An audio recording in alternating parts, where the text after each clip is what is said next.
Yun na lang ang abangan yung inaantay nyo. Ano? Ayan na. Ayan na.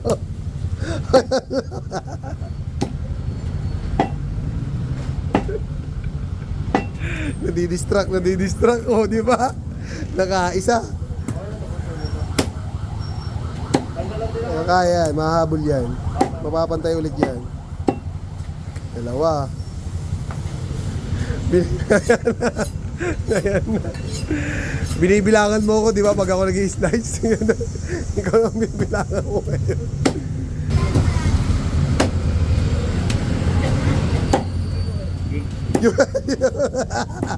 Yun daw yun. Yun yepo. Parang nagtatawag ng asa ba ya? Nakita ko yun.